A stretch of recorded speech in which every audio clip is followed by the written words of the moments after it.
We hear so much about Gen X and Millennials and Gen Z, but what about the folks who don't really feel like they fit into any of those boxes? Well, today we're diving into the Xennials, this really unique microgeneration that's defined by being caught right in between two massive cultural shifts. So, have you ever felt this? Someone kind of puts you on the spot and asks, all right, which one are you? A cynical Gen X slacker or an optimistic millennial snowflake? And for a lot of people, neither of those labels feels even remotely right. Because what if you actually remember a world without the internet, but you were also building your first MySpace page in your early 20s? It kind of feels like you have a foot in two completely different worlds, right? If that sounds at all familiar, you are definitely not alone. And there's actually a name for that experience. And that brings us to what some people call the forgotten generation, the in-betweeners. They're known as Xennials, a group that's so tightly sandwiched between Gen X and Millennials that honestly, they often get completely overlooked in all the big generational debates. So what is a Xennial exactly? Well, basically, we're talking about people born in a very specific window, roughly from 1976 to 1985.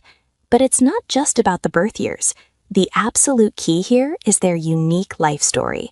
They are the very last generation to have a completely analog childhood before getting thrown headfirst into a fully digital adulthood. A really great way to think about Xennials is as the middle child of the generations. They don't really get the same attention as their cool older sibling, Gen X, or their much talked about younger sibling, the Millennials. But just like a lot of middle children, that experience made them incredibly adaptable and pretty self-reliant. This journey, this leap from an analog past to a digital present, it is the absolute key to understanding the Xennial psychology. Seriously, it's the one thing that shaped their entire mindset and how they see the world today. And wow, this timeline just perfectly captures the sheer whiplash of that change. I mean, Xennials went from a childhood of Saturday morning cartoons and waiting by the family landline to playing Oregon Trail in a school computer lab, to hearing that unforgettable screech of a dial-up modem, all before they mastered smartphones and social media as young adults.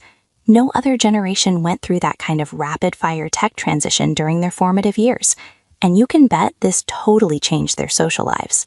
Just think about it for a second. They went from spending hours carefully crafting the perfect mixtape for a crush to just, creating a shared Spotify playlist in seconds. From passing those little folded-up notes in class to sending an instant DM across the entire globe.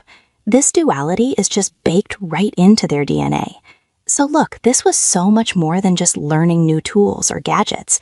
It was a fundamental rewiring of their whole approach to information, to communication, to, everything. That constant change forced a level of flexibility that just became a core part of who they are. Okay, so what does this in-between mindset actually look like in the real world? This psychology of duality created this really fascinating blend of traits that you just don't see in the generations on either side of them. Xennials are basically a walking paradox. On one hand, they carry a pretty healthy dose of Gen X cynicism. I mean, they grew up with recessions, the Challenger explosion, and the angsty anthems of grunge music.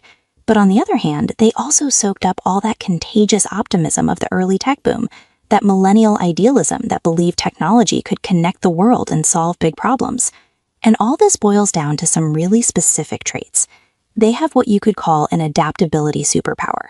I mean, they can easily move from floppy disks to the cloud without missing a beat. They've got this skeptical optimism, that unique outlook of hoping for the best while always planning for the worst.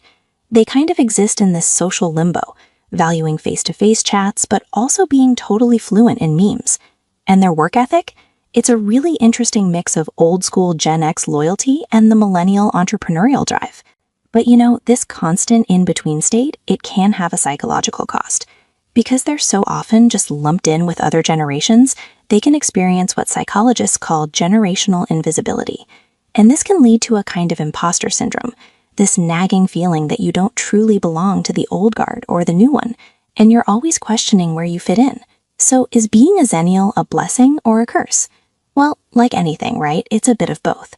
Let's take a look at the two sides of the Xennial coin. The pretty unique challenges they face and the incredible superpowers they have because of it. And the challenges? Oh, they are very real. There's that sort of low-grade identity crisis of constantly having to explain your cultural references. There's a huge risk of burnout from a lifetime of just nonstop adapting to new tech and new work cultures.